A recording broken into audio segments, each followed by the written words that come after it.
История начинается с того, что девушку преследуют какие-то мужчины. Но тут появляется Юя, мальчик, который пытается заступиться за нее. Мужчины называют его толстым и уродливым и в итоге избивают его. В конце концов приезжает полиция, и мужчины убегают. Девушка благодарит его за помощь, но Юя говорит, что с ним все в порядке, и уходит. Мы узнаем, что дедушка учил его всегда быть добрым и помогать тем, кто в этом нуждается. Когда Юя возвращается домой, мы видим, что его дом разрисован граффити, в котором его обзывают. Мы узнаем, что с самого детства над ним издевались все. Даже родители плохо к нему относились, потому что его братья и сестры были красивыми, а он – нет. Когда он пошел в среднюю школу, все стало еще хуже, его там избивали. Только дедушка заботился о нем и всегда говорил, что доброта сделает его счастливым. В конце концов дедушка умер, но оставил ему свой дом и все сбережения. Родители пытались оспорить завещание, но в итоге Юя получил все, а родители его бросили, и он живет один и каждый день работает неполный день. В школе Юя заканчивает среднюю школу, но в его альбоме только злые комментарии о нем. Когда он пытается уйти, его останавливают хулиганы. Они напоминают ему, что хоть он и заканчивает школу, но все равно остается их мальчиком на побегушках. Юя говорит, что ему нужно идти на работу, но хулиганы его избивают, а его брат и сестра просто стоят и смотрят. Когда он наконец добирается до работы, его начальник уже устал от его опозданий и говорит, чтобы он больше не приходил. Дома Юя уныло ест, а потом смотрит на себя в зеркало, злится и разбивает его, думая, что ничего не изменится даже после окончания школы. Он бьет кулаком по стене, и она внезапно открывается, открывая потайную комнату. В комнате куча странных предметов, и Юя думает, что это, наверное, сувениры его дедушки из путешествий. Он находит необычную дверь, открывает ее, и она ведет в странную комнату. Он пугается, когда появляется уведомление. Прочитав его, он узнает, что дверь ведет в другой мир. В уведомлениях говорится о различных функциях, которые ему доступны, например, о возможности хранить предметы, и он может контролировать, кто может пользоваться дверью. Хотя он и не понимает, как это работает, он думает, что это похоже на игру, и решает проверить свой статус. Но когда он его видит, то приходит в ужас, потому что все его характеристики очень низкие. Он оглядывает комнату, а когда выглядывает наружу, то понимает, что это действительно другой мир. На столе он находит записку, но сначала не может ее прочитать, но у него есть навык, который помогает ему понять, что там написано. Он узнает, что хозяин дома был великим мудрецом, но сейчас он при смерти, поэтому оставил дом, чтобы тот, кто его найдет, стал новым владельцем, включая все, что в нем есть. Дом защищен магией, поэтому никто, кроме хозяина, не может в него войти. Он находит внутри кучу оружия, но, осмотрев его, понимает, что это исключительные предметы и очень опасные. Он выглядывает наружу и пробует размахивать мечом. Он падает, но ему удается освоить базовые навыки владения мечом. Думая, что это может пригодиться, Юя тренируется с каждым из видов оружия, обнаруживая, что все они божественного уровня, и получает несколько навыков. Но, несмотря на это, его характеристики все еще на первом уровне, и он не знает, как их повысить. Он убирает оружие в хранилище, но внезапно появляется монстр и нападает. Юя в ужасе, но вскоре понимает, что его дом защищен. Монстр — кровавый огр 300 уровня, и он врезается в магическую стену. Он хватает дерево, пытаясь использовать его, чтобы пробраться внутрь, но у него ничего не выходит. Юя думает, что должен дать отпор, и бросает копье, которое проходит сквозь монстра и убивает его одним ударом. Копье возвращается к нему, а монстр исчезает, оставив после себя несколько предметов. Юя внезапно достигает 100 уровня и с удивлением смотрит на свои характеристики. Распределив все очки, Юя решает на сегодня закончить, и когда пытается выйти, видит опцию вывода денег, которая конвертирует предметы монстра в деньги. Юя в замешательстве, но с радостью принимает это. Позже той же ночью Юя замечает, что его тело изменилось, оно полностью преобразилось. Проснувшись, он обнаруживает, что его тело стало другим, а одежда больше не подходит. Он не понимает, что происходит, а зеркало по-прежнему разбито, поэтому он решает поискать себе одежду. В доме мудреца есть волшебная одежда, которая подстраивается под размер и дает различные магические бонусы. Юя думает, кто же такой этот мудрец, и осматривает сад. Внезапно на него нападает слизняк 200 уровня, но на этот раз Юя спокойно достает свое копье и легко побеждает монстра. Слизняк оставляет после себя немного кофейной слизи и даже редкое ожерелье, которое восстанавливает магическую силу. Юя снова повышает уровень, получая навык обнаружения присутствия, и теперь он уже на 150 уровне. Он пробует кофейную слизь, и она оказывается довольно вкусной. Он решает потратить немного заработанных денег на новую форму, которую ему должны доставить к началу учебы в старшей школе. После этого он каждый день проводил в другом мире и начал получать удовольствие, даже забыв о своей депрессии. Он тренировался и узнавал как можно больше об этом мире. На его дом нападает элитный гоблин, но Юя уже совсем другой, он умело сражается с ним и даже использует навык, чтобы победить гоблина. Время летит незаметно, и начинается учеба в старшей школе. Все сразу обращают на него внимание. Даже его братья и сестры, кажется, восхищаются им. В классе к нему подходят хулиганы, но они не узнают его, думая, что он новенький. Когда он говорит им, что его зовут Юя, все шокированы и не верят ему. Когда он заходит в ванную, он совершенно потрясен, увидев себя впервые с момента своего превращения. После урока к нему подходят его брат и сестра, интересуясь, что он сделал, чтобы так резко измениться, и называя его неудачником. Но внезапно останавливается лимузин, и девушка, которую он спас, ищет его.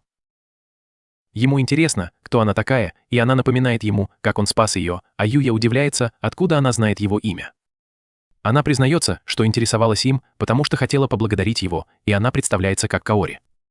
Она интересуется, не хотел бы он поступить в Академию Осей, и Юя признает, что это Академия для суперэлиты. Мы узнаем, что Каори входит в студенческий совет, а ее отец является председателем Академии. Юя польщен этим предложением, но считает, что он недостаточно умен, чтобы поступить в такую академию. Его брат прерывает его, предлагая вступить в академию и говоря, что они превосходят Юю как в учебе, так и в спорте. Но Каори отказывается, потому что они оскорбляют Юю, когда он ее герой, и она показывает, что уже изучила их и знает все об их гнусном поведении по отношению к Юе. Она продолжает рассказывать Юе, что в их академии особое внимание уделяется личности, а не только академическим знаниям, так что для него не будет проблемой поступить. Ее присутствие предполагает показать ему академию, поэтому она оттаскивает его, и они уходят, в то время как его братья и сестры не могут поверить в то, что произошло. Они прибывают в академию, и это знаменитая школа, в которой много отличившихся учеников. Он встречается с председателем правления Цукасой, который благодарит его за спасение своей дочери. Юя говорит, что это было не так уж важно, но Каори сказала, что он единственный, кто ей помог. Цукаса приглашает его в школу, даже предлагает оплатить его обучение в благодарность за помощь дочери. Но Юи сомневается, что сможет вписаться в коллектив, ведь обычно туда принимают только гениев. Цукаса говорит, что гении — это просто обычные люди, которые нашли правильный подход к усердной работе и тратят меньше времени, но Юя думает, что у него просто талант. Цукаса говорит, что у каждого есть свои таланты, и благодаря трудностям и развлечениям он в конце концов поймет, в чем его талант. Он говорит, что Юя еще молод, и предлагает ему попробовать поучиться в школе один день. Входит учительница по имени Сувада, и Цукаса представляет ее как известного ученого, но ее уроки популярны и понятны. Юя готовится к своему первому уроку и переживает, что ему будет трудно, но думает, что хуже, чем в обычной школе, быть не может. Его вызывают, и он представляется, но все ученики ошеломлены.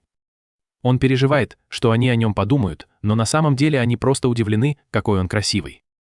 Он садится на последнюю парту и делится книгой с соседкой, но она немного холодна с ним, и он боится, что она уже его ненавидит.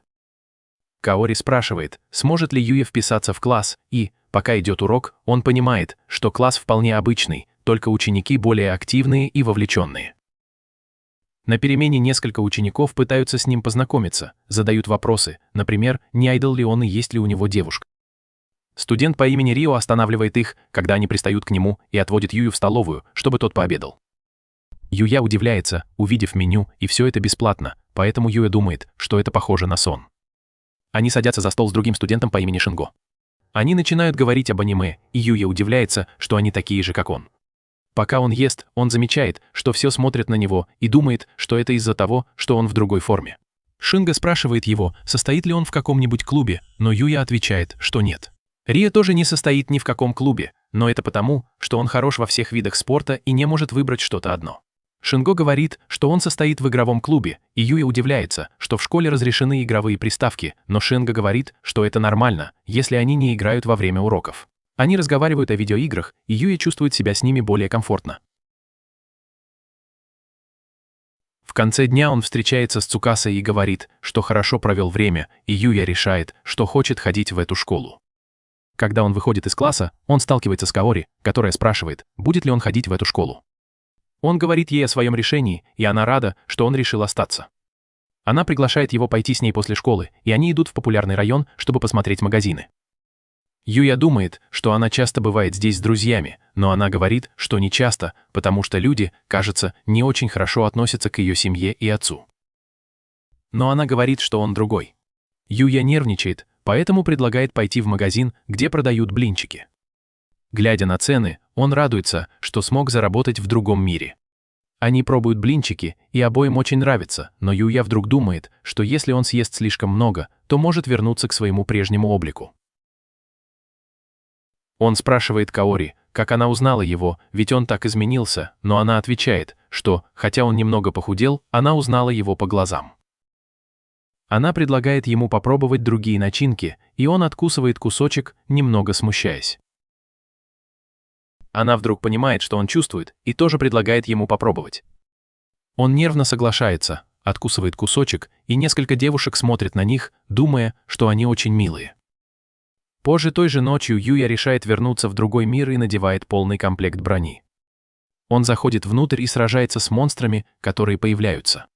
Хотя ему все еще страшно, он сражается с ними и видит, что его уровень повысился до 235, но понимает, что теперь он повышается гораздо медленнее. Он решает выйти из дома и найти более сильных монстров, чтобы сражаться с ними. Вспомнив о времени, проведенном в академии, Юя хочет найти новое испытание. Но когда он выходит за ворота, он вдруг слышит крик. Он достает копье и бежит на крик. Он видит, что несколько солдат жестоко убиты. Он замечает монстра-гоблина генерала 200 уровня. Юя понимает, что это опасно, но за ним стоит девушка.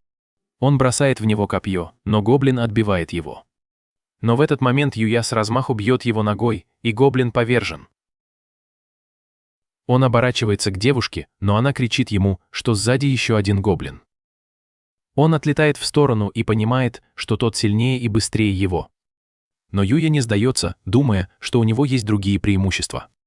Он перепрыгивает через гоблина с помощью копья, переключается на лук и выпускает град стрел. Затем снова переключается на меч и рассекает гоблина пополам. Он проверяет, как там девушка, думая о других людях в этом мире, но она теряет сознание, и он слышит, что приближаются какие-то люди. Поэтому использует навык невидимости, чтобы скрыться от них. Приходят рыцари, которые ищут девушку, и мы узнаем, что она принцесса по имени Лексия. Вернувшись домой, Юя думает о том, что случилось, и беспокоится, все ли в порядке с девушкой. Но так как появились рыцари, чтобы помочь ей, он думает, что с ней все должно быть хорошо. Глядя на свою рубашку, он думает, что ему стоит купить новую одежду, раз уж он заработал немного денег в другом мире. Мы видим его, и пока Юя идет, люди смотрят на него, думая, что он должно быть какой-то актер или модель. Его рубашка зачарована, чтобы оставаться чистой, но он думает, что ему стоит купить другую одежду, чтобы не выглядеть все время одинаково. Тем временем мы видим, как режиссер кричит на другого мужчину. Этот мужчина – менеджер модели по имени Шоу, но Шоу не явился на съемку. Менеджеру звонит Шоу и сообщает, что он уже в пути. Но режиссер злится, потому что съемка задерживается, а все уже готовы к ней. Особенно Мию другая модель, которая ждала все утро. Тема фотосессии пара, поэтому без него снимать невозможно. Режиссер думает, что им делать, и, поскольку все ждут начала, решает найти замену прямо в торговом центре. Пока Юя ходит по магазинам, он поражается огромному выбору. К нему подходит несколько девушек, и он думает, что это уловка продавцов. Они спрашивают, что он о себе думает, и даже предлагают помочь с покупками. Он не хочет их обидеть, поэтому вежливо отказывается. Девушки ошеломлены и начинают флиртовать с ним, но Юя думает, что, возможно, он неправильно себя повел. Режиссер пытается найти замену, но говорит своему ассистенту, что они не могут сдаться. Они проходят мимо Юи, и режиссер сразу же понимает, что это он. Юя подходит, и режиссер объясняет ему ситуацию. Юя нервничает, но думает обо всех людях, которые на него рассчитывают, и в итоге соглашается быть их моделью. Он играет роль парня на фотосессии, позируя в разных нарядах и позах. Режиссер говорит ему, чтобы он выглядел сексуальнее, но Юя не понимает, что от него хотят. Но Мию говорит, что для первого раза он отлично справился, и Юя заворожен ее взглядом. Она благодарит его за спасение, но Юя замечает, что она приближается к нему. Режиссер замечает, что Юя немного напряжен. Они переезжают на новое место, и Юя восхищается Мию, которая так хорошо справляется, хотя они примерно одного возраста, поэтому он решает, что должен стараться изо всех сил. Но Мию подходит к нему для следующего кадра, и он паникует, когда она прижимается к нему. Режиссер говорит ей подойти еще ближе, и она обнимает его и прижимается еще сильнее, отчего Юя смущается еще больше, и зрители начинают наблюдать за ними. Тем временем в другом мире принцесса Лексия думает о том, как ее спасли. Она решает отправиться в путь, и ее рыцарь спрашивает, куда она идет. Она говорит, что возвращается в темный лес, чтобы найти человека, который спас ее, но рыцарь говорит, что в лесу никто не может жить. Но Лексия настаивает, что ее кто-то спас, и она должна поблагодарить этого человека. Рыцарь предупреждает ее об опасностях возвращения, но она говорит, что на этот раз они все пойдут с ней. И они задаются вопросом, от кого она унаследовала такое безрассудное поведение. Съемки в торговом центре закончились, и Юя устал. Мию снова благодарит его, и Юя внезапно давится напитком. Мию протягивает ему платок, но Юя беспокоится, потому что он вспотел, но не может воспользоваться рукавом, потому что одежда не его. Юя вспоминает, как он работал моделью, и думает, что Мию отлично справляется, но Мию говорит, что она просто привыкла. И вспоминает, как раньше часто ошибалась, когда только начинала. Он думает о том, что впервые надел такую модную одежду, потому что раньше у него не было такой возможности. Он спрашивает, почему она начала работать моделью, и она отвечает, что просто хотела, чтобы ее заметили, потому что ее родители всегда были слишком заняты, чтобы проводить с ней время. А потом, когда у нее появились поклонники, она продолжила, потому что люди поддерживали ее, и ей нравилось, что она может приносить радость людям, которые ее видят. Она говорит ему, что он тоже может это делать, и советует не торопиться и наслаждаться каждым моментом. Пока они разговаривают, фотограф делает несколько снимков, но тут появляется шоумен, и толпа радуется его приходу. Он подходит к Мию, говоря, что они могут продолжить съемку. Он прижимает ее к стене, хочет пригласить ее выпить, но Юя видит, что ей это неприятно. Он прерывает их и спрашивает, кто он такой. Шоумен пытается ударить его, но Юя отталкивает его. Все в шоке, и Юя думает, что удар был слишком медленным. Он боится, что из-за этого у него будут проблемы, но толпа поддерживает его, считая, что он крутой. Шоумен удивляется, как он проиграл, хотя занимается боксом. Режиссер говорит ему уйти, потому что они все засняли на 4 камеры. Шоумен убегает, а Мию благодарит его за помощь, говоря, что шоумен постоянно преследовал ее, и она не знала, что с этим делать. Но режиссер говорит, что поведение шоумена всегда было плохим, и теперь он вряд ли будет работать. Он спрашивает, не хочет ли Юя попробовать себя в модельном бизнесе. Юя благодарит его за возможность поработать с профессионалами, но считает, что он недостаточно хорош для этой работы, поэтому в итоге отказывается. Директор уважает его решение, и в качестве благодарности за помощь они отдают ему всю одежду, которую он снимал, потому что не могут заплатить ему, ведь он всего лишь любитель. Юя думает, что этого опыта ему хватит, но директор говорит, что за работу нужно платить, тем более, что он их спас, и Юя соглашается. Мию надеется, что они снова будут работать вместе, и желает ему удачи. В машине директор говорит, что жаль, что Юя не захотел продолжать, ведь он мог бы стать звездой. Мию вспоминает, каким был Юя, и краснеет, а директор подшучивает над ней, говоря, что она запала на него. Юя разбирает свой гардероб, складывая новую одежду, и мы видим, что его фото распространилось. Агентства задаются вопросом, кто он такой, и мы видим женщину, которая отчаянно хочет подписать с ним контракт и приказывает своему помощнику найти его раньше, чем это сделают другие агентства. Увидев, как он смог стоять рядом с Мию, хотя он всего лишь любитель, она решает не упускать его. Тем временем в другом мире мы видим, как рыцари Лексии сражаются с гоблинами. Рыцари проигрывают, и внезапно появляется гоблин позади Лексии. Но гоблин побежден, когда появляется Юя. Они потрясены, увидев его, и Юя без труда расправляется с гоблинами. Лексия рада, что он настоящий, и Юя добивает гоблинов. Он лечит одного из рыцарей, и Лексия подходит к нему, говоря, что пришла в темный лес, потому что хотела кое-что ему сказать. Юя спрашивает, что ей нужно, и она внезапно предлагает ему жениться на ней, чем шокирует всех. Ее рыцарь удивляется, что она задумала, и напоминает ей о ее положении принцессы, говоря, что они ничего не знают о Юе, но Лексия настаивает, что это любовь с первого взгляда. Они начинают спорить, но Юя прерывает их, говоря, что в лесу опасно, и приглашает их к себе домой, и они с удивлением узнают, что он живет в лесу. Они поражены, увидев его дом, и рыцарь представляется как Оуэн, капитан рыцарей Азелии, а Лексия представляется как первая принцесса Азелии, вторая в очереди на трон. Она благодарит его за то, что он снова их спас, и Юи начинает беспокоиться о своем поведении, узнав, что она принцесса. Но они говорят ему, что не стоит волноваться, потому что это неофициальный визит, и он их спаситель. Юя представляется, но они находят его имя странным и думают, что он, возможно, из другой страны. Лексия фантазирует, что он принц из другой страны, но Оуэн беспокоится о других вариантах. Оуэн рассказывает, что они пришли его искать, потому что в первый раз, когда он спас Лексию, у нее не было возможности его поблагодарить. Она говорит, что с того дня постоянно думает о нем, и что впервые в жизни чувствует такое, и просит его снова жениться на ней. Юя ошеломленный думает, что предложение слишком внезапное, и принцесса считает, что любовь не может быть такой простой. Она вспоминает все прочитанные любовные романы, где любовь обязательно должна быть с препятствиями. И ей кажется, что было бы скучно, если бы все шло так гладко, поэтому она просит его сначала стать ее другом. Юя нервничает, вспоминая свой прошлый опыт, но соглашается стать ее другом. Оуэн говорит, что есть еще одна причина, по которой они здесь, и что король хочет, чтобы он посетил королевский дворец и лично выразил свою благодарность. Юя сомневается, но Оуэн говорит, что это приказ короля, и он не может уйти, пока Юя не согласится. Поэтому Юе ничего не остается, кроме как принять приглашение. Оуэн говорит, что поездка займет около 5 дней, но Юя думает, что это помешает ему начать учебу в новой школе, поэтому просит отложить встречу.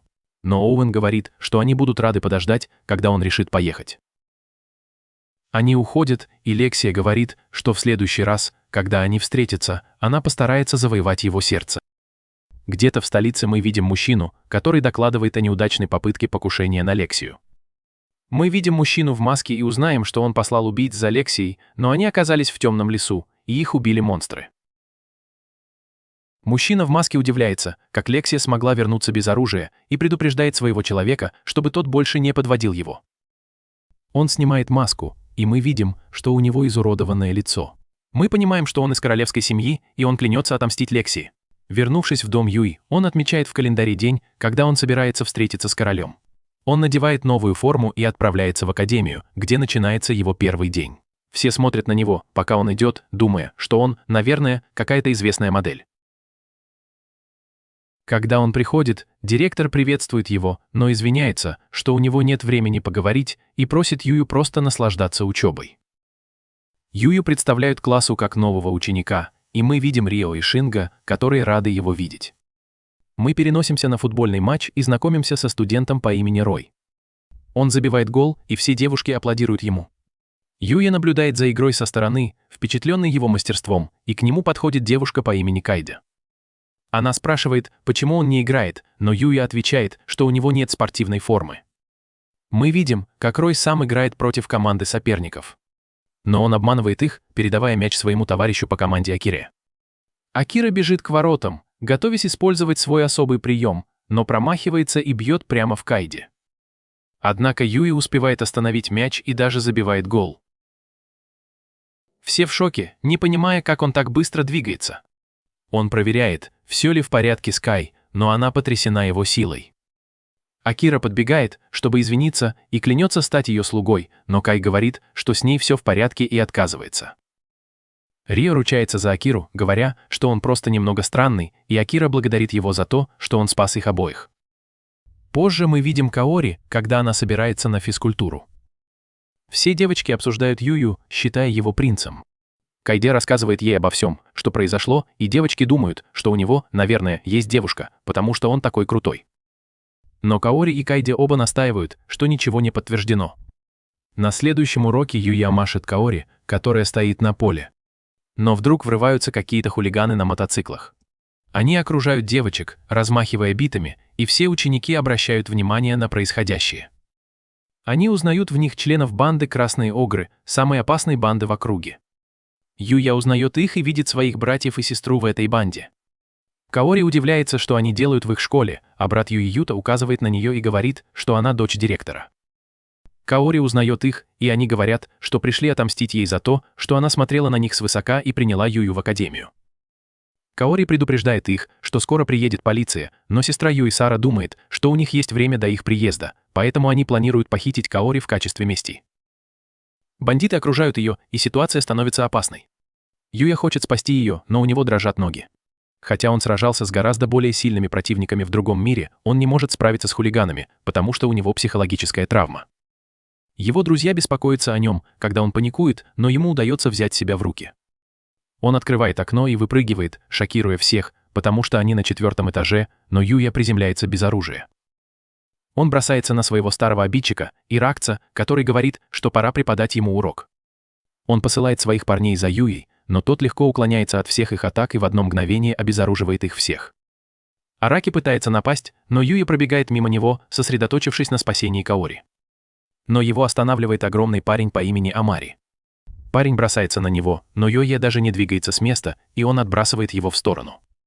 Юя подбегает к Каори, чтобы убедиться, что с ней все в порядке, но главарь банды нападает на Юю. Юя уворачивается, но главарь нападает на него на своем мотоцикле. Юя отпрыгивает в сторону, и парень теряет управление и падает с мотоцикла. Главарь банды теряет сознание, и приезжает полиция. Всех преступников арестовывают, а ученикам велят вернуться в классы. Юя проверяет, все ли в порядке с Каори, но она внезапно слабеет, и Юя подхватывает ее, и они обнимаются. Тем временем Юя думает, что красные огры были бесполезны, но вдруг главарь банды хватает его за горло, обвиняя в том, что произошло. Сара умоляет его, но ее просто отталкивают, а Юта продолжает задыхаться. Но Юя встает между ними, и Юта благодарит его. Главарь банды бросается на него, но Юя просто смотрит на него.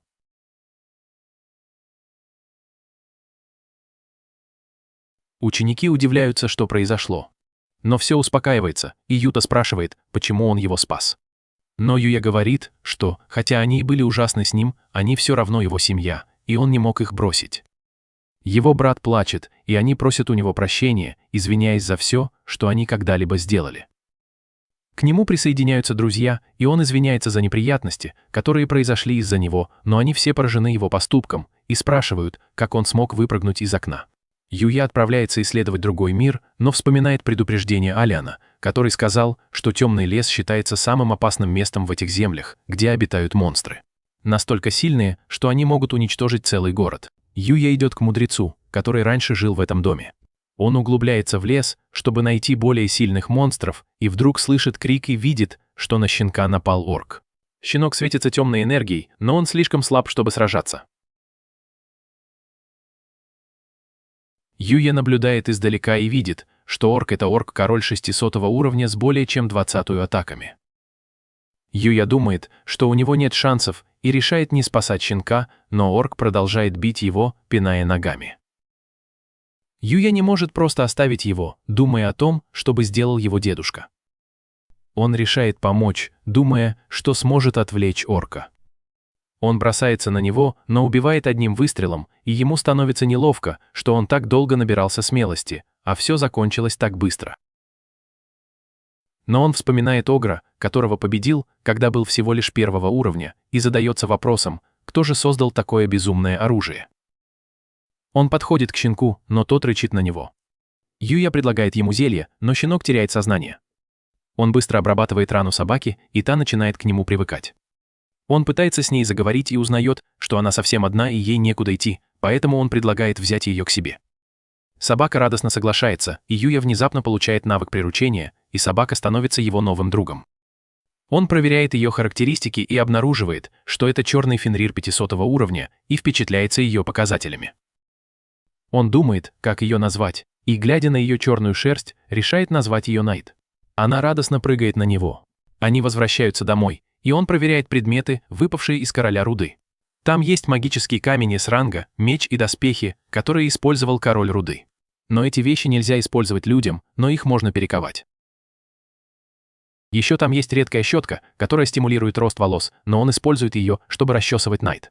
Он проверяет свои характеристики и обнаруживает, что он все еще на 235 уровне. Он удивляется, что не повысил уровень даже после победы над монстром 600 уровня, но думает, что в конце концов разберется с системой прокачки. Вернувшись в реальный мир, он оставляет Найт дома, а сам идет в школу. Он спрашивает друзей, есть ли поблизости зоомагазины, и признается, что только что завел собаку. Кайде очень рада это слышать и просит показать фотографии, но Юя нервничает, когда она подходит слишком близко. Она извиняется, и Юя говорит, что у него нет фотографий, потому что у него даже нет смартфона. Его друзья считают его немного странным, но он говорит, что ему он никогда особо и не был нужен. Они рассказывают ему о ближайшем зоомагазине, но говорят, что не могут пойти с ним после школы, но Кайде предлагает отвезти его туда. Юя благодарит ее за помощь, но начинает думать, что это может быть похоже на свидание, но говорит ему, чтобы он не волновался. Когда он возвращается домой, Найт бросается к нему, и Юя показывает ему разные вещи, которые Кайде помогла ему выбрать в магазине. Он дарит Найту новый ошейник, и они решают пойти погулять. Они идут в парк, но все смотрят на него, думая, что он выглядит так круто и что Найт такой милый. В итоге он встречает Каори и знакомит ее с Найтом. Она начинает гладить его и находит его очаровательным, а зрители думают, что они идеальная пара. Каори спрашивает его о породе Найта, но он притворяется, что не знает, потому что не может сказать, что это Фенрир. Но Каори понимает, что он очень умный, и радуется, что Юи его приютил. К Юи подходит девушка, и оказывается, что это Мию-модель, с которой он работал. Оказывается, она тоже живет неподалеку и приходит в парк на прогулку. Юя знакомит девушек, и люди удивляются, увидев его с еще одной красивой девушкой. Они привлекают еще больше внимания, когда люди узнают Мию. Не желая устраивать сцену, Мию решает уйти, но надеется снова встретиться с ним. После ее ухода Каори спрашивает, не Мию ли его девушка, но Юя в шоке отвечает, что видел ее всего один раз и что она слишком хороша для него. Но Каори с ним не согласна. Внезапно женщина вскрикивает, когда какой-то мужчина убегает с ее сумочкой. Каори спрашивает, что им делать, и Юя говорит рыцарю, чтобы тот догнал мужчину. Они проверяют, все ли в порядке со старушкой, и рыцарь возвращается, таща за собой мужчину. Юя говорит Каори вызвать полицию, но мужчина вырывается и нападает на Каори. Но Юя встает у него на пути, легко обезоруживает и сдерживает его. Толпа аплодирует ему, считая его крутым, а Каори благодарит его за то, что он снова ее спас. Они передают мужчину полиции, и Юя идет домой. Юя продолжает исследовать темный лес. Вместе с рыцарем они сталкиваются с бесчисленными монстрами. Они встречают еще одного короля орков, но на этот раз рыцарь демонстрирует свои навыки, кусает его за шею и убивает. Продолжая путь, они встречают кристального оленя 630 уровня. Юя наблюдает за ним, оставаясь невидимым, и видит, что у него впечатляющие магические показатели. Он думает, как к нему подобраться, но олень замечает его, несмотря на невидимость, и у Юи нет времени на раздумья. Олень бросается на них, и они разбегаются в разные стороны. Рыцарь пытается атаковать, но олень использует магию, создавая взрыв, чтобы защититься. Он готовится к новой атаке, выпуская струю воды в Юю, но тому удается увернуться. Юя понимает, что им нужно действовать сообща, и говорит рыцарю, чтобы тот создал для него возможность. Рыцарь прыгает вокруг оленя, но тот отвечает магией, вызывая взрывы по всей округе. Рыцарь наносит удар, и Юя добивает оленя. Он проверяет выпавшие предметы, и его внимание привлекает коробка. Он открывает ее и обнаруживает портативный набор для ванны, который автоматически очищается и даже имеет функцию блокировки, чтобы никто не заглядывал внутрь. Он удивлен, что нашел такой предмет, и решает попробовать его. Он обнаруживает, что у него есть несколько настроек. Использовать его посреди леса опасно, поэтому он решает вернуться домой и принять расслабляющую ванну. На следующий день они сражаются с иглообразным монстром, который очень быстро. Сначала он не может справиться с ним, но потом предугадывает его движение и уклоняется от атаки, в результате чего монстр врезается в стену и застревает там. Он добивает его и получает 240 уровень, а рыцарь — 510. Стена внезапно трескается, и они видят, что монстр пробил ее, и за ней оказывается пещера. Они решают проверить ее. Юя сканирует пространство на наличие врагов, но никого не находит.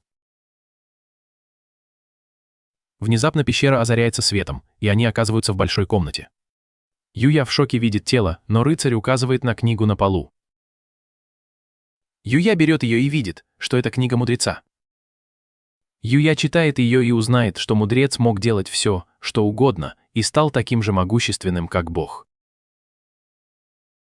Боги даже предложили ему присоединиться к ним, но он отказался.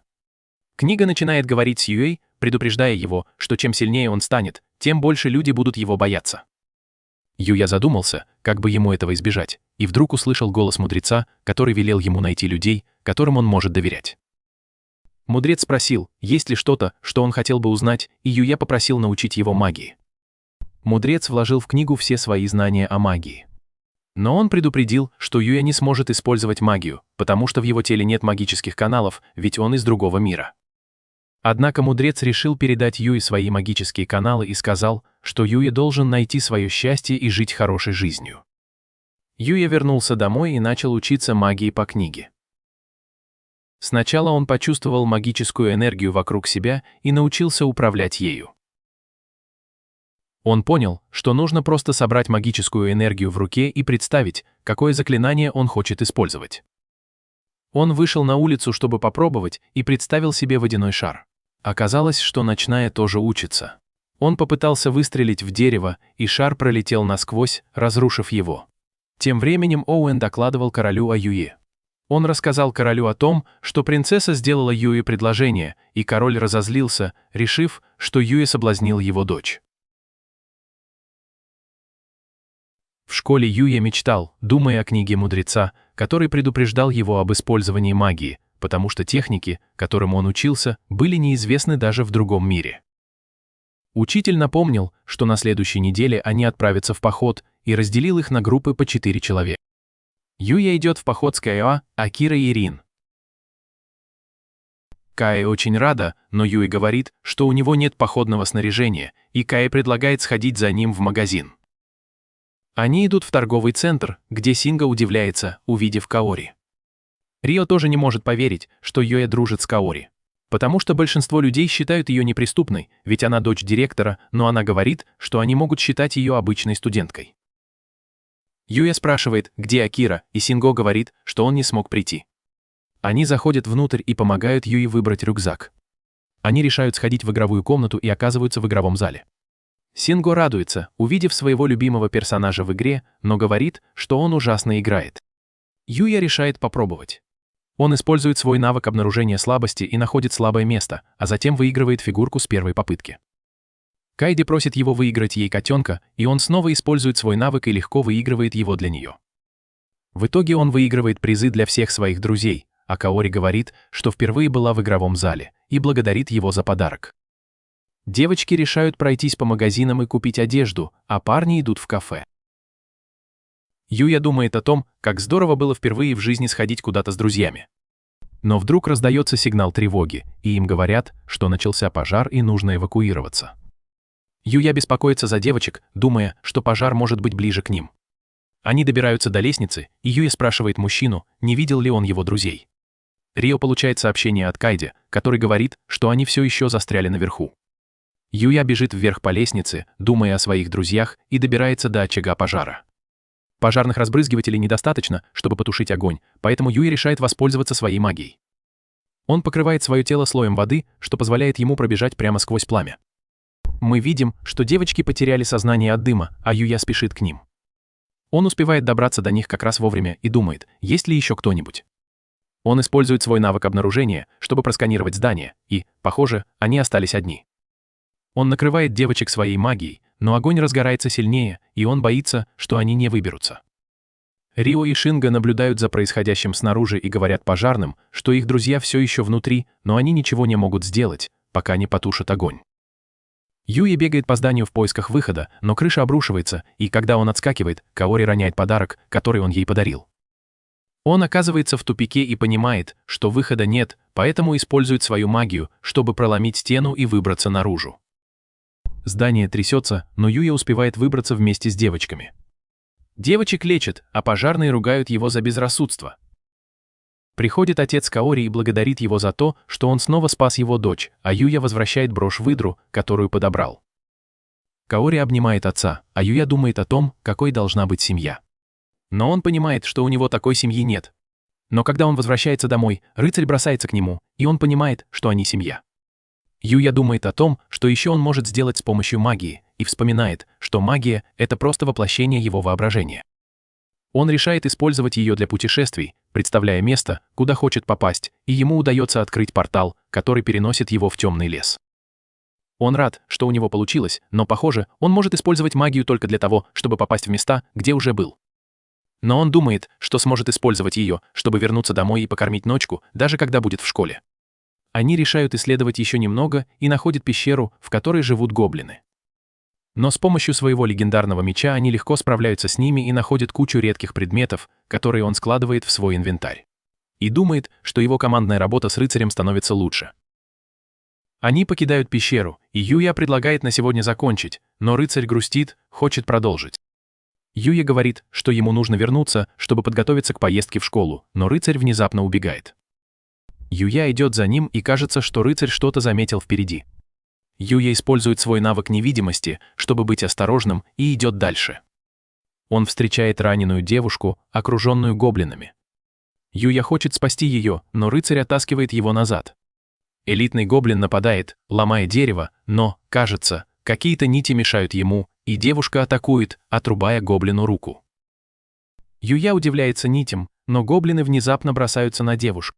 Она отбивается от них своими нитями, но один из элитных гоблинов наносит ей удар, и, кажется, она теряет сознание. Когда гоблин приближается к ней, появляется Юя, и вместе с рыцарем они расправляются с гоблинами.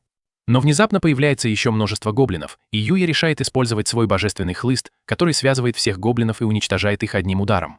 Он думает, что это слишком мощно, потому что хлыст может атаковать сразу несколько целей и никогда не промахивается. После боя он думает, что же ему делать с девушкой. Он думает о том, чтобы забрать ее к себе домой, но рыцарь считает, что это плохая идея.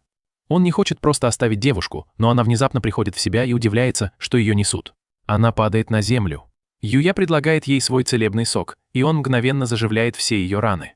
Девушка удивлена, насколько это эффективно, и спрашивает, кто он такой. Юя представляется, а также представляет рыцаря, но рыцарь настроен враждебно по отношению к ней, и Юя не понимает почему. Мы узнаем, что девушку зовут Луна, и она говорит, что тренировалась в лесу, но на нее напал элитный гоблин, и она попала в беду. Она спрашивает, что с ними случилось, но Юя говорит, что он их победил. Она спрашивает, что он делает в лесу, и он отвечает, что тоже тренируется. Но девушка почему-то удивляется, услышав это. Поскольку Юя спас ее, Луна извиняется перед ним за то, что была грязной и потной, но Юя говорит, что все в порядке. Она спрашивает, есть ли поблизости река, где можно помыться, но Юя приносит ей ванну. Он стоит на страже снаружи, и Луна не может поверить, что у него есть такая редкая вещь. Юя рассказывает, что получил ее от хрустального оленя, и Луна впечатлена тем, что он смог победить такое чудовище. Юя говорит, что это нормально для темного леса, но Луна признается, что на самом деле она здесь по просьбе клиента, хотя Юя этого не слышит. Луна просит его помочь ей с тренировками. Поскольку они оба тренируются в лесу, она хочет тренироваться вместе с ним. Юя чувствует себя виноватым, что оставляет ее тренироваться одну, поэтому в итоге соглашается присоединиться к ней. После этого мы видим, как они тренируются вместе, и Юя помогает ей, а она учит его. Им обоим удается стать сильнее, и мы видим, как Луна побеждает гоблина своими нитями. Юя хвалит ее за победу над элитой, но она говорит, что ей еще есть куда расти, и что ей нужно стать еще сильнее, чтобы выполнить свою миссию. Юя говорит, что ему нужно идти, пытаясь объяснить, что у него школьная поездка, но она не понимает, и он просто извиняется, а она благодарит его за помощь. После последнего дня тренировок Юя расслабляется в ванне, но к нему неожиданно присоединяется Луна, желая принять ванну вместе с ним. Юя смущается, но Луна обнимает его, говоря, что время, проведенное с ним, много для нее значит, и что она будет дорожить этим. Она еще раз благодарит его и предлагает помыть ему спину, но ее полотенце внезапно падает, и Юя смущается. Их класс отправляется в поход, и мы видим, как Юя играет в карты со своими друзьями. Кайде думает, что Юя выглядит уставшим, и Юя признается, что прошлой ночью почти не спряжение. Юя выигрывает в игре, и они не могут поверить, что он выиграл 5 раз подряд. Но Юя считает, что ему просто повезло. Юя решает немного вздремнуть и думает, что ему везло, потому что он вложил много очков в характеристику удача, считая, что инцидент с Луной тоже мог произойти из-за его удачи. Юя просыпается, когда они прибывают на место. Студенты переодеваются, и их учитель объясняет, что они должны провести 2 дня в походе и найти способ добыть еду, говорит, что в реке есть рыба и растения, которые можно есть. Кайде беспокоится, что растения могут быть ядовитыми, но Савада говорит, что школьный врач наготове, хотя студенты считают ее жуткой, потому что из ее кабинета всегда доносятся крики. Акира думает, что они могли бы просто обойтись без еды 1 день, но Савада говорит, что это часть урока, и упоминает, что это соревнование между классами. Юя спрашивает, будет ли награда для победителей, но Савада говорит, что это повлияет на ее премию, поэтому она просит их сделать все возможное, но студенты не впечатлены.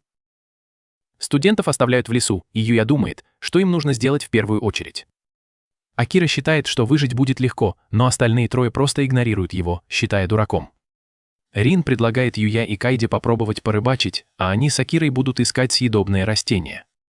Мы видим, что все ученики собрались у реки, и Кейт думает, что они слишком медлительны. Рио стоит у воды, и он предупреждает их, что все хорошие места уже заняты. Кейт спрашивает, не попробовать ли им что-нибудь другое, но Юя использует свой навык обнаружения и находит другое место. Там много рыбы, но Кейт считает, что вода слишком мелкая, и удочка не поможет. Но у Юи есть другой план, и он заходит в воду. Он думает, что по сравнению с монстрами из темного леса, рыбы не такие быстрые. Он вспоминает, чему его научила Лена, и ему удается поймать рыбу руками. Кейт впечатлен, а Юя продолжает ловить рыбу. Остальные ученики считают его сумасшедшим, а Кейт думает, что он поймал слишком много. Юя признается, что увлекся, и благодарит Луну за совет. Тем временем в темной части города мы видим магазин с куклами. Луна использует свою нить, отрезая им головы, и отмечает, что ее сила возросла. Она думает о времени, проведенном с Юей, но мы узнаем, что она на самом деле убийца и убивает с детства.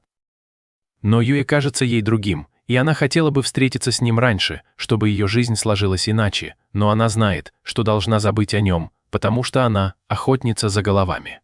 И готовится к следующей цели. Юя и Кайде возвращаются к Рин, показывают ей улов, и она удивляется, что Юя поймал всю рыбу голыми руками. Юя спрашивает, что случилось с Акирой, который лежит на земле, и жалуется, что Рин использовала его, чтобы проверить грибы на ядовитость. И использовала его как приманку, чтобы отпугнуть медведей. Юя беспокоится за него, проверяет его характеристики, чтобы убедиться, что он не отравился, и с облегчением видит, что с ним все в порядке. Рин и Акира показывают все растения, которые им удалось собрать, и Юя оценивает их с помощью своего навыка, избавляясь от ядовитых грибов.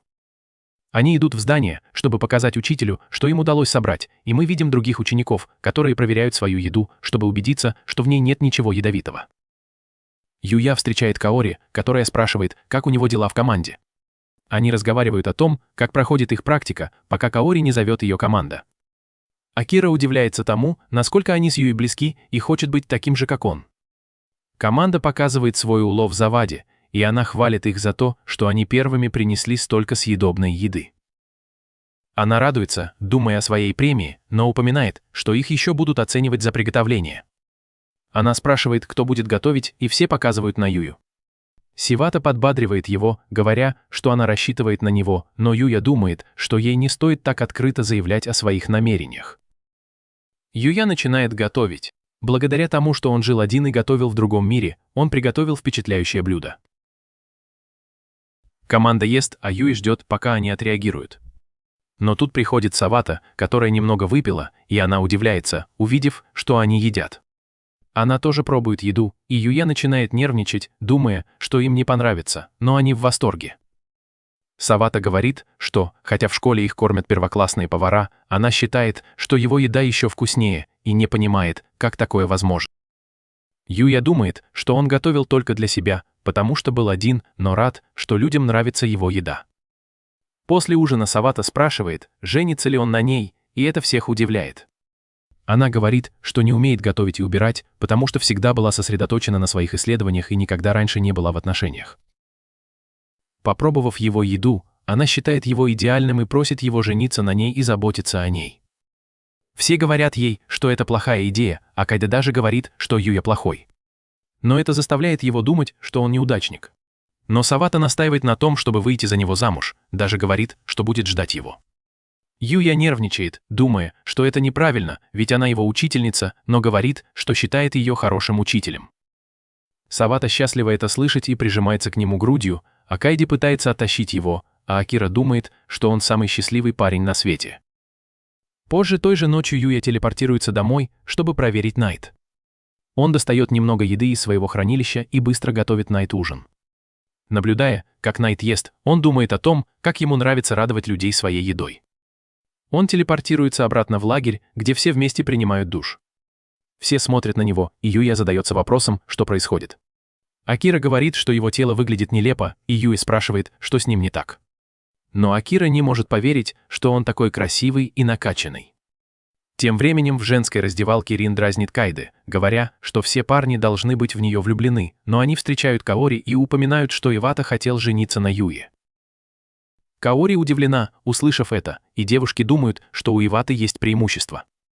Кайде, кажется, тоже хочет сблизиться с Юей. Каори задается вопросом, нравится ли ей Юя, но быстро отрицает это. Рин думает, что она слишком очевидна, но Каори интересуется, какие девушки нравятся Юе. На следующее утро некоторые студенты обнаруживают, что их вещи разбросаны, и думают, что это мог быть вор. Акира выглядит обеспокоенным, а Юя проверяет, все ли их вещи на месте. Группа решает поискать завтрак, но Акира пугается, увидев царапины на дереве. Юя вспоминает, как Акира говорил, что его использовали, чтобы заманивать медведей, и понимает, что происходит. Он оглядывается, и вдруг перед девушками появляется медведь, и они убегают. Медведь гонится за ними, и все студенты паникуют. Савата подает знак группе, чтобы они спрятались вместе с ней. Медведь врезается в стол, и Савата говорит им бежать в безопасное место. Пока они бегут, Савата падает, и медведь бросается на нее, но Юя встает у него на пути. Он борется с медведем, валит его на землю и вырубает. Он подходит к Савате, которая говорит ему, что обычно отчитала бы его за то, что он подрался с медведем, но, поскольку он спас ей жизнь, она решает его простить и даже предлагает снова выйти за него замуж, но он вежливо отказывается. Юя спрашивает, что будет с медведем, и Каори объясняет, что они возьмут его в качестве сторожевого медведя, и если он снова нападет на людей, они просто его съедят. Медведь, кажется, понимает, так что проблема решена, и поход заканчивается. Когда они возвращаются домой, мы видим, что Юя должен встретиться с королем в другом мире, а Лексия направляется туда же, чтобы встретиться с ним. Он находит в лесу группу демонов и думает, что будет плохо, если они наткнутся на группу Лексии, поэтому решает их уничтожить. Рыцарь атакует одного из них, а Юя бросает копье, но демон ловит его. Тогда он достает молот и одним ударом убивает демона, расчищая себе путь. Оружие мудреца снова впечатляет его. Демон роняет шлем, и Юя надевает его, но тут появляется странный кролик и смотрит на него, думая, что это он. Но тут подходит группа Лексии.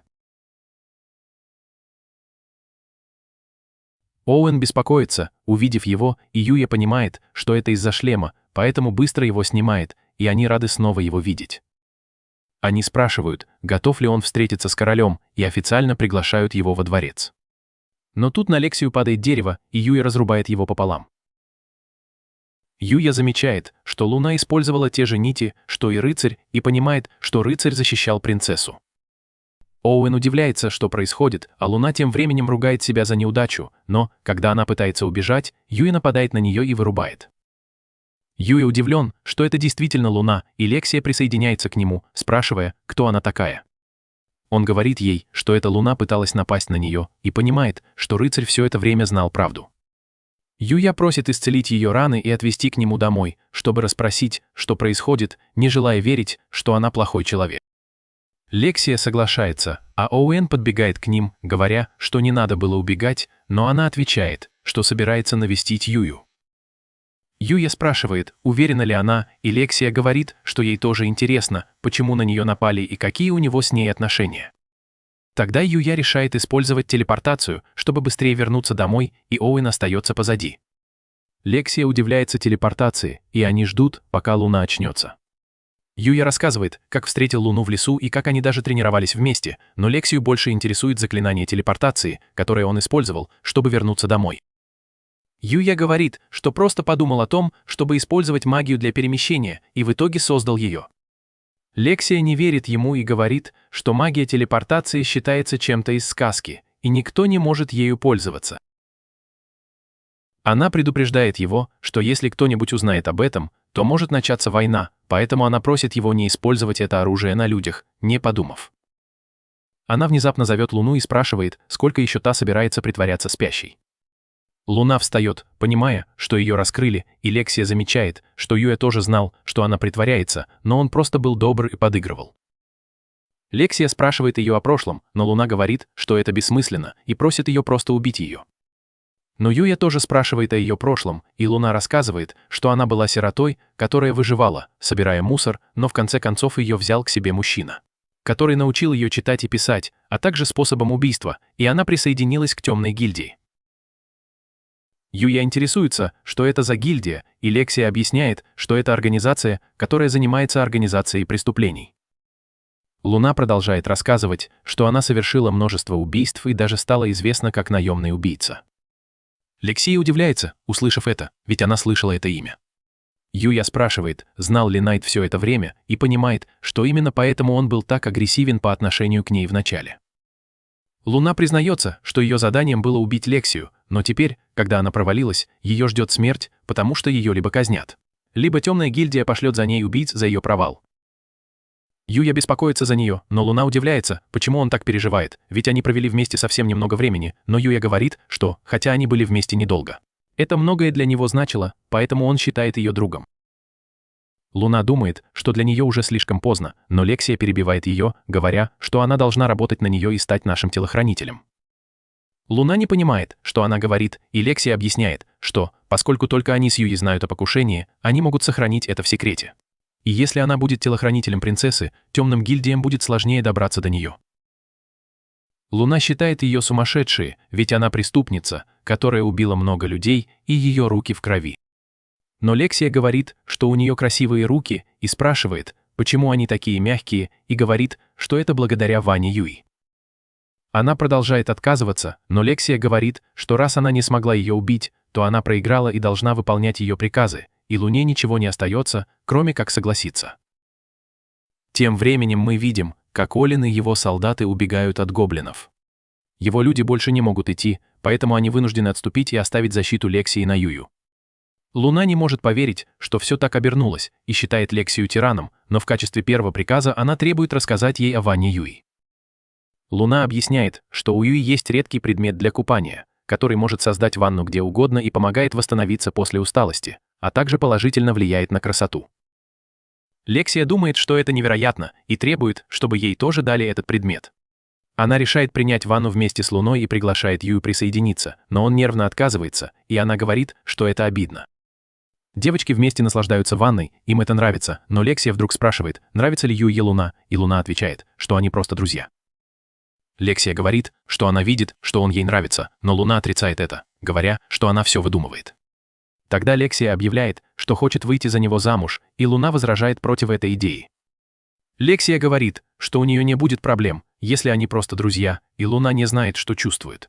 Но Лексия объявляет ей войну, говоря, что она точно влюблена в Юю, и они будут бороться за него, и она победит, если сможет выйти за него замуж. Луна смущена, но, думая о том, что Юю могут увести, соглашается на борьбу, желая заполучить Юю.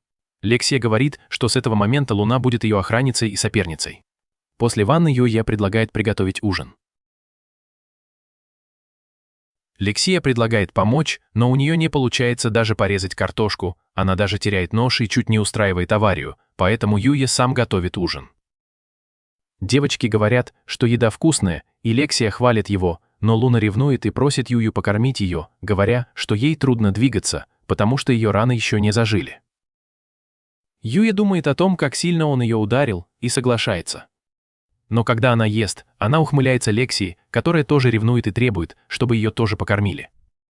Юя говорит, что она не ранена, но Лексия, как принцесса, приказывает ему, и ему ничего не остается, кроме как подчиниться. Ночью девушки спят вместе, и Юя очень устал, но считает, что это было хорошее время. На следующий день они снова встречаются с Оуэном и его людьми, и Юя извиняется за то, что оставил его. Оуэн спрашивает о его спутницах, и Юя снова представляет ему рыцаря. Оуэн благодарит его за спасение Лексии накануне и спрашивает, кто такая Луна. Лексия прямо говорит, что она была наемной убийцей, которая пыталась ее убить, но теперь будет ее телохранителем. Все шокированы, услышав это, а Луна не может поверить, что Лексия так быстро раскрыла свой секрет. Оуэн тут же окружает ее, но Лексия говорит ему, чтобы он не вмешивался. Оуэн отказывается, говоря, что ей нельзя доверять, но Лексия напоминает, что они спали вместе, так что, если бы Луна хотела ее убить, она бы уже была мертва. В конце концов Оуэн сдается, но говорит, что они будут присматривать за ней. Юя внезапно прерывает их, говоря, что он больше не может идти с ними во дворец, потому что они задержались на день, и у него нет времени на дорогу, так как ему нужно вернуться в школу.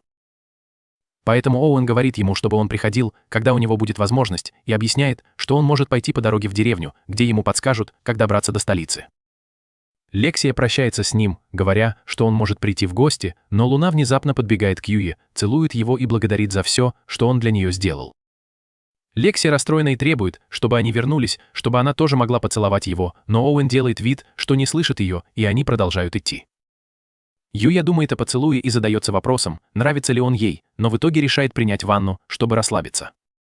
Внезапно он замечает, что в ванной появилось какое-то странное существо и получает уведомление, что он его приручил. Существо смущено, но принимает это, и Юя решает посмотреть его характеристики, но обнаруживает, что его навык оценки повысился. И теперь он может видеть навыки, которыми оно владеет.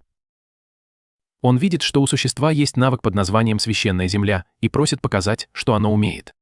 Существо создает вокруг них поле света, и Юя получает от этого баф. Юя, впечатленный, решает дать ему имя. Глядя на его внешний вид, он называет его Акацуки. Рыцарь напоминает ему о времени, и Юя быстро бежит обратно в школу.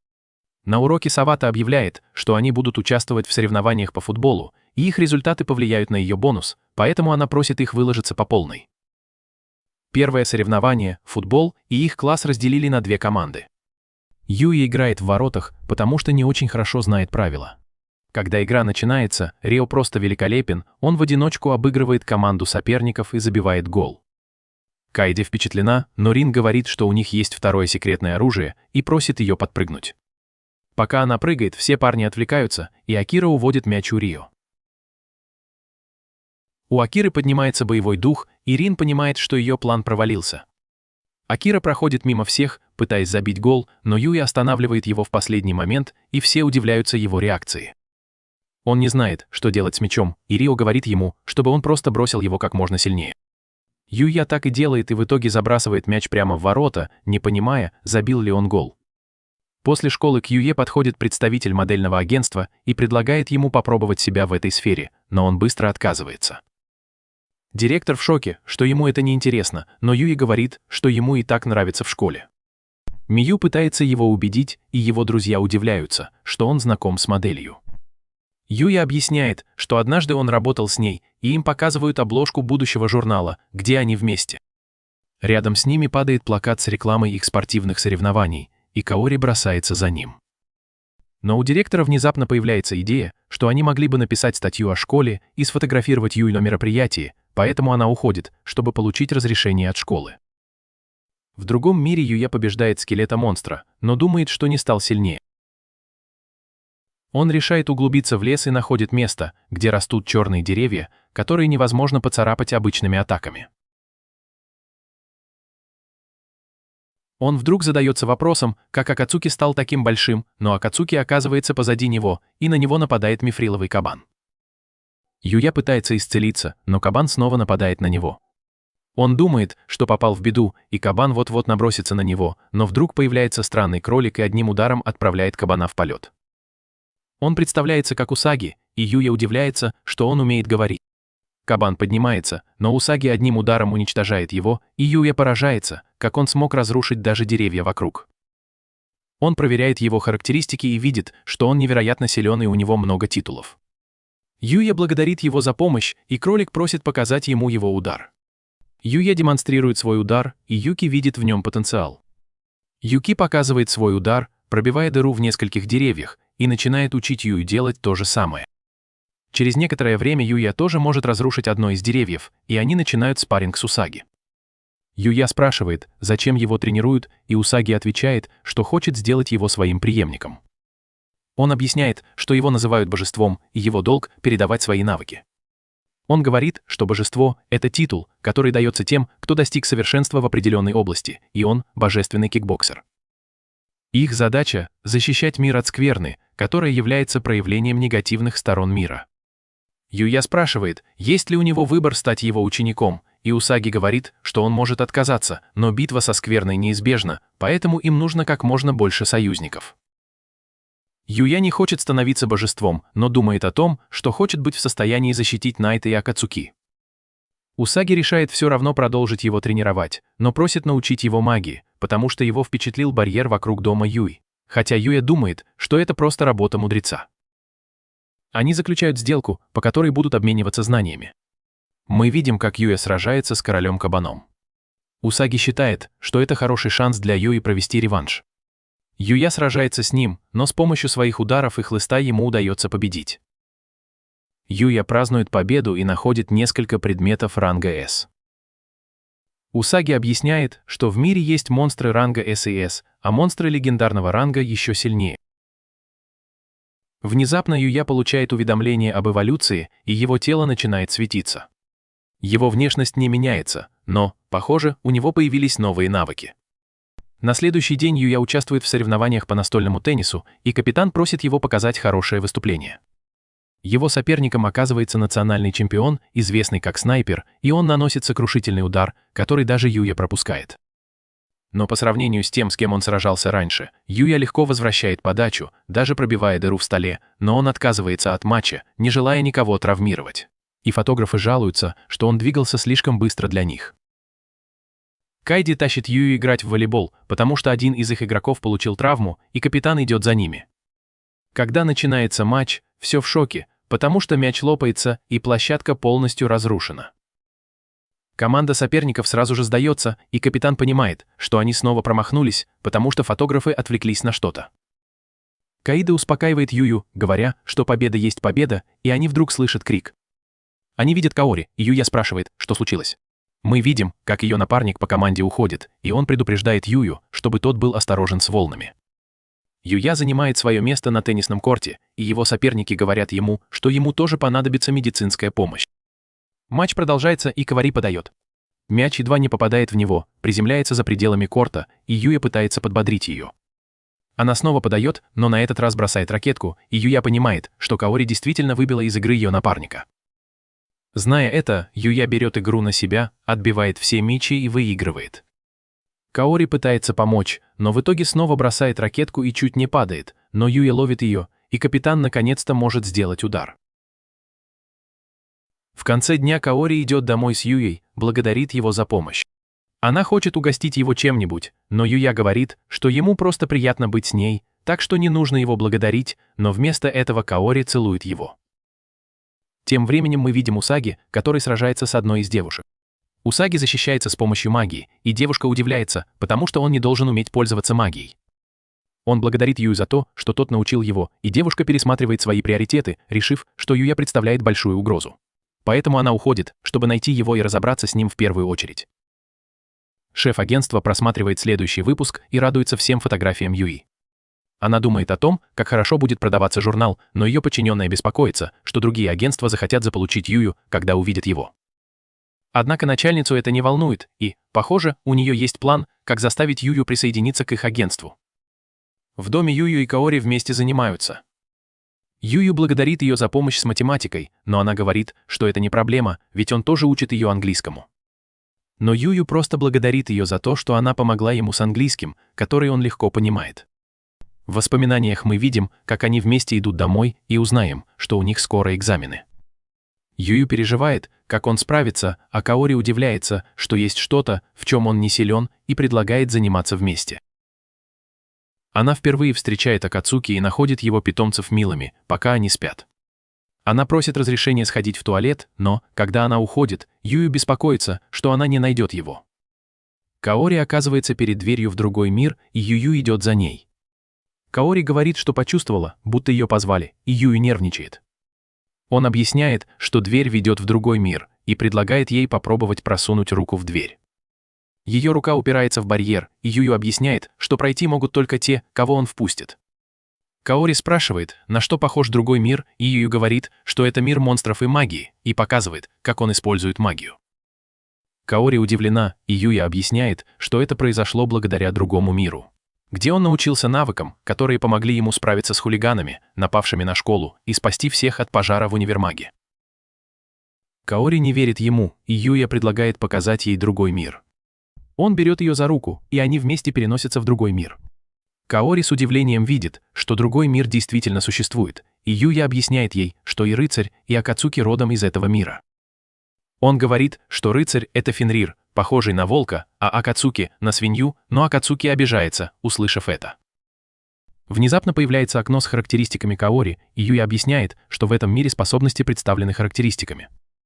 Он удивляется, что ее начальные характеристики намного выше, чем у него, когда он только начинал играть, и вспоминает, что у него было всего по 1 очку в каждой характеристике. Он рассказывает, как прокачался в этом мире и как из-за этого полностью изменился его внешний вид, и чувствует, что обманул судьбу, иначе его бы никто не принял. Но Каори меняет тему и просит показать ей больше мира. Юя говорит, что за пределами его дома опасно, но обещает показать ей больше в другой раз. Она берет его за мизинец, и Юя просит ее сохранить его секрет, отчего она чувствует, что между ними особая связь, и начинает чувствовать себя ближе к нему. Тем временем в столице Лексия возвращается во дворец, и король спрашивает, почему Юя не с ними. Оуэн объясняет, что их планы изменились, и король спрашивает, не связано ли это с Луной. Луна тут же признается, что пыталась убить Лексию, и король выхватывает меч, собираясь казнить ее. Он бросается на нее, но останавливается, признавая ее мастерство, потому что она поняла, что его меч может разрубить все, что попытается его остановить. И она остановила его руки. Лексия злится на отца и говорит, что это она решила взять Луну в охрану, и что она возненавидит его, если он причинит Луне вред. Король в отчаянии, услышав это, и признает Луну одной из охранниц Лексии. После этого король расспрашивает Оуэна о Луне, и тот объясняет, что она была известна как наемница из темной гильдии. Король спрашивает, как это связано с Юей, и Оуэн рассказывает, что Юя поймал Луну и привел ее и Лексию к себе домой. Но, услышав, что Лексия осталась в доме мужчины, он приходит в ярость, думая, что должен убить Юю. Оуэн говорит, что ничего не было, но король не верит, потому что его там не было. Тем временем мы видим человека в маске, который однажды пытался убить Лексию. Мы узнаем, что это первый принц Рейгар, и его подчиненный рассказывает, что один из дворян нанял Луну, чтобы убить Лексию, но это закончилось неудачей из-за Юи. И она даже стала охранницей Лексии. Его подчиненный также упоминает, что Юю пригласили во дворец, и это наводит Рейгара на мысль. Он дает своему подчиненному свое секретное оружие, магический барьер, который может блокировать любую магию в радиусе действия. Это сделает всех магов, охраняющих короля, бессильными, и тогда единственными, с кем им придется иметь дело, будут Оуэн и Луна. Его человек беспокоится, что они раскроют себя, если план провалится, но Рейгар считает, что они смогут свалить все на Юю, когда он приедет. У Юи дополнительный выходной после соревнований в академии, поэтому он собирается в столицу. Он занимается фермерством, убивает монстра-овцу, который оставляет после себя несколько предметов, включая редкий предмет для сна, который обеспечивает лучший сон. Юя направляется в ближайший город и с удивлением обнаруживает, что в этом мире есть девушки-кошки. Он идет в гильдию, чтобы продать что-нибудь, потому что у него нет денег. Мастер удивляется, услышав его имя, и не понимает, откуда он. Юя объясняет, что он просто с маленького острова, и мастер думает, что он, должно быть, дворянин, судя по его внешности. Юя клянется, что он обычный парень, но мастер ему не верит. Мастер спрашивает, что он хочет продать, и удивляется, когда видит навык Юи в обращении с предметами. Юя достает связку перцев, и мастер сразу же восхищается стеклом.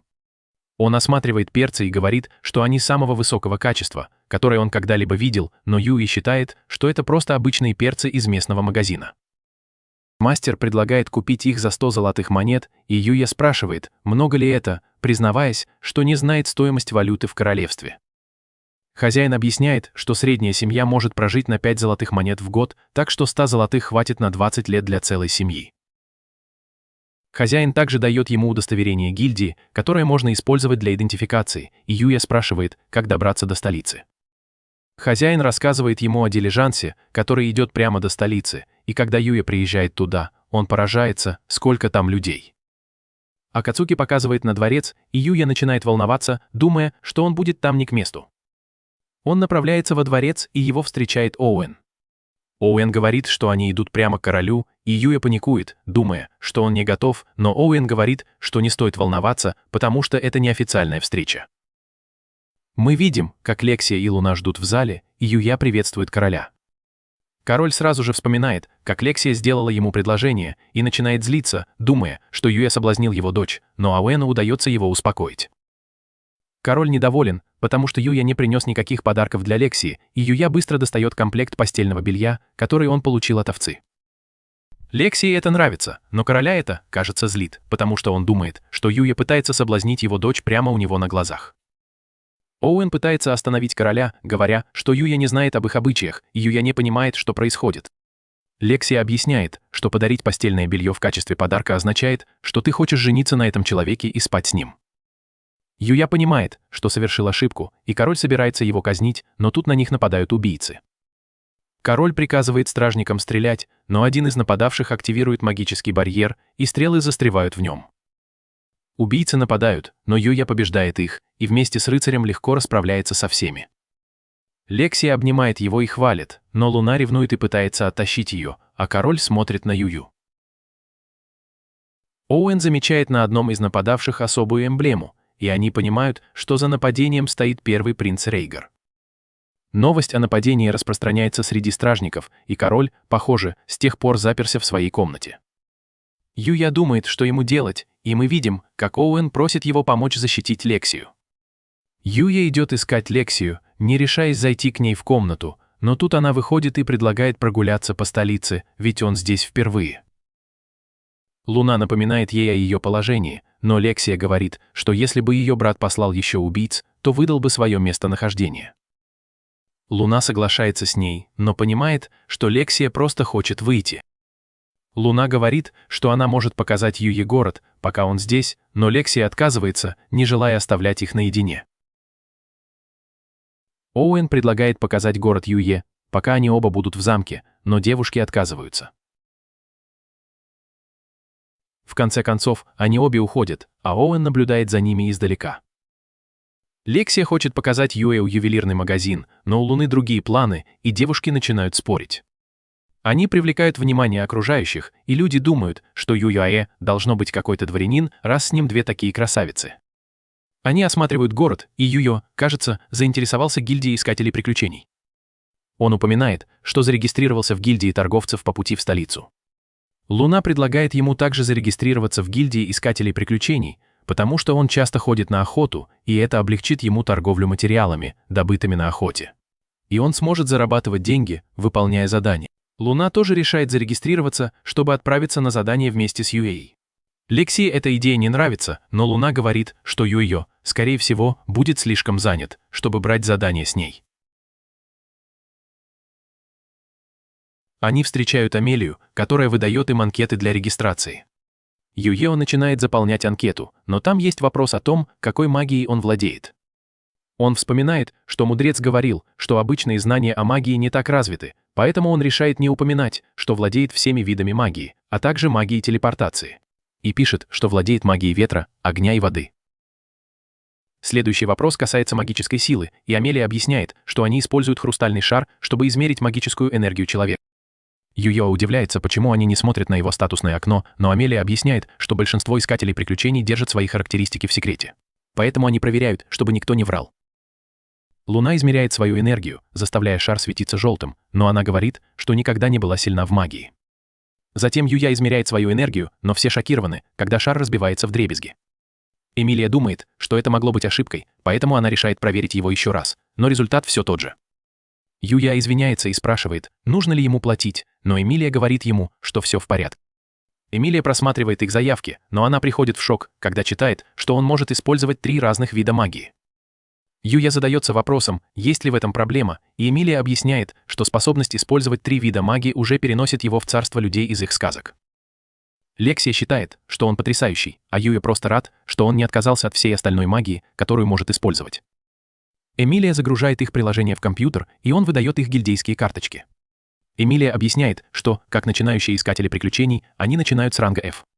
Юя интересуется, есть ли какие-то требования к выполнению заданий, но Амелия говорит им, что они могут идти в своем собственном темпе, но она предупреждает их, что при выполнении заданий по сбору предметов они должны быть осторожны, чтобы не переусердствовать сбором урожая растения, чтобы они могли вырасти снова. Группа проверяет доску заданий, размышляя, с чего бы им начать, но внезапно к Юе подходит женщина по имени Гленда.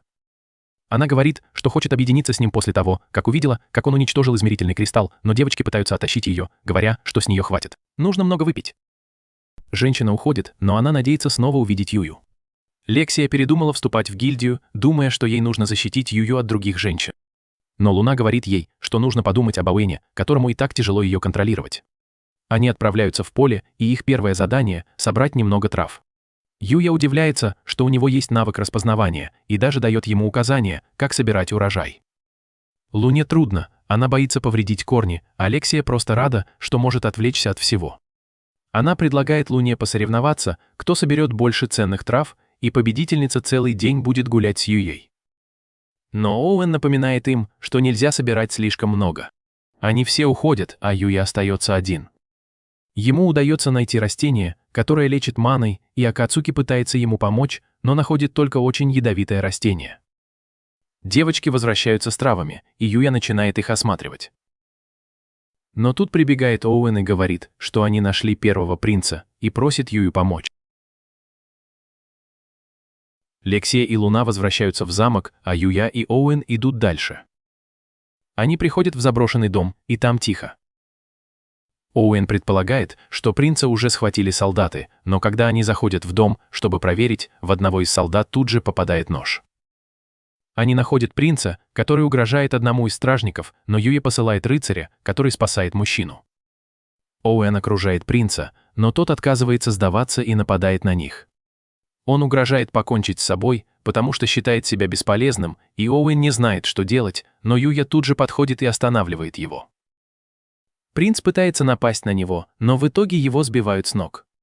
Оуэн благодарит Юю за помощь, и они готовятся увести принца, но внезапно дом взрывается, и дверь слетает с петель.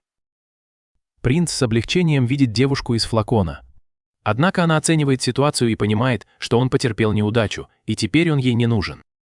Принц потрясен, услышав это, он думал, что она хотела помочь ему стать королем. Но девушка признается, что на самом деле хотела использовать его, чтобы развязать войны и убить как можно больше людей. Принц понимает, что его обманули, и девушка готовится прикончить его. Оуэн пытается спасти его, но внезапно его останавливает стрела. Юя не понимает, откуда прилетела стрела, но девушка начинает стрелять в них еще больше. Оуэн спрашивает, что ей нужно, и девушка отвечает, что она хочет уничтожить все человечество. Рыцари отбиваются от стрел, и кажется, что девушка может предсказывать их движения. Девушка готовится прикончить их, но Юя использует свою магию, чтобы отбить все стрелы. Оуэн благодарит его за спасение, и девушка понимает, что он тот самый Юя, которого она искала. Она хочет сразиться с ним, но понимает, что уже потратила слишком много сил и решает пока отступить. Принца уводят, а Юя остается, гадая, кто эта девушка. Ригара приводит к королю, стражники снимают с него маску и одежду, обнажая его тело, покрытое шрамами. Лексии трудно смотреть на него, и мы узнаем, что она на самом деле виновата в его травмах, потому что однажды она потеряла контроль над своей магией, и он пострадал. В конце концов, он сошел с ума, когда его накрыло магической энергией Лексии, и у него появилось желание разрушать все вокруг. Единственный способ подавить это желание — причинять себе еще больше вреда. Он винит короля в том, что тот не помог ему и даже изолировал его от общества, потому что он больше не годился на роль первого принца. С ним обращались так, будто его не существовало, и Юя, кажется, понимает его. Рейгар просто хочет, чтобы его страдания закончились, и умоляет убить его. Юя внезапно прерывает его, говоря, что он может помочь, и достает свой целебный сок. Рейгар сначала сопротивляется, но его шрамы полностью исчезают. Все в шоке, и Рейгар быстро смотрит в зеркало. Он не может поверить, что исцелился, и Юя объясняет, что его сок сделан из целебной травы. Король потрясен, потому что это легендарное растение, и благодарит Юю за то, что он использовал такой редкий ингредиент для лечения его сына. Но Юя говорит, что не стоит беспокоиться, потому что он сам выращивает эту траву в своем саду. Рейгар начинает смеяться, думая, что, хотя он и исцелился, ему все равно грозит смертный приговор. Лексия спрашивает, какие преступления он совершил, и король отвечает, что он несколько раз покушался на чью-то жизнь. Лексия говорит, что, поскольку преступление было совершено против нее, она решает просто помиловать его.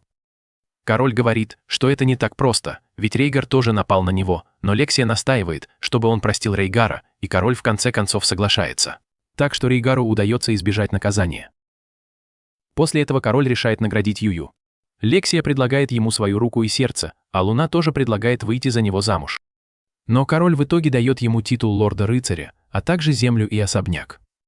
Юя идет в свою комнату, чтобы отдохнуть, и сразу же засыпает. Но ему снится, как он сражается с таинственной девушкой, но проигрывает, и внезапно просыпается. На следующий день в школе друзья зовут его погулять, но он убегает после уроков, даже не заметив Каори. Он бежит домой, и все, о чем он может думать, это таинственная девушка. Он возвращается в другой мир и усердно тренируется, чтобы быть готовым к битве с Виллом. Рыцарь что-то чувствует, и на них внезапно нападают. Появляется девушка, и Юя не понимает, почему на него напали. Девушка говорит, что хочет отомстить, а он может помешать ее планам. Тем временем мы видим, как Каори приходит к нему домой, чтобы позаниматься. Дверь открыта, она заходит и осматривается, надеясь найти его, но вдруг слышит вдалеке взрывы. Девушка стреляет в Юю стрелами, но он бросается на нее вместе с рыцарем и наносит ей удар, а рыцарь добивает ее. Девушка впечатлена им, она думает, что нужно избавиться от него, пока он не стал сильнее. Она начинает стрелять в него, и Юя замечает Каори. Она в панике, и Юя пытается защитить ее, что приводит к взрыву. Девушка готовится прикончить его, используя свою сильнейшую атаку, но внезапно появляется Усаги и останавливает ее. Он извиняется за опоздание, говорит, что проводил расследование и узнал, что девушку зовут Юди. Он также выяснил, что она ученица божественного лучника, и Юди рассказывает, что ее учитель был убит, поэтому она хочет отомстить за него.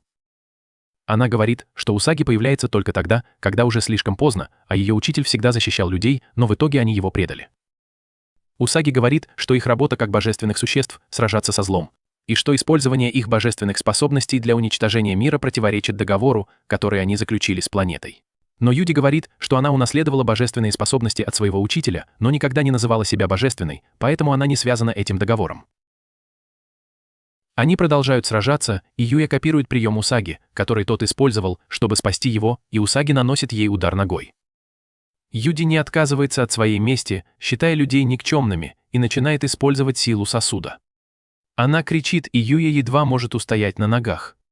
Она бросается на Усаги, и они обмениваются ударами.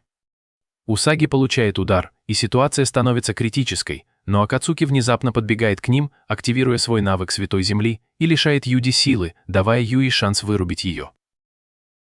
Усаги упоминает, что помимо божественных сил есть еще священные звери, которые противостоят сосуду, и Акацуки, похоже, один из них.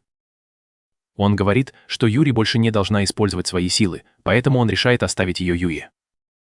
Каори оборачивается, но позади нее внезапно появляется монстр. Юя убивает его одним выстрелом, и Каори в шоке. Юя объясняет, что такова его жизнь в этом мире. Он спрашивает, не страшно ли ей видеть, как он убивает. Он признается, что в этом мире стал сильнее, думая, что он обманщик и что иначе она бы его не полюбила. Но она говорит, что это не так, что он совсем не изменился с тех пор, как она впервые была спасена им, что он всегда был добрым и что она полюбила его с первой встречи.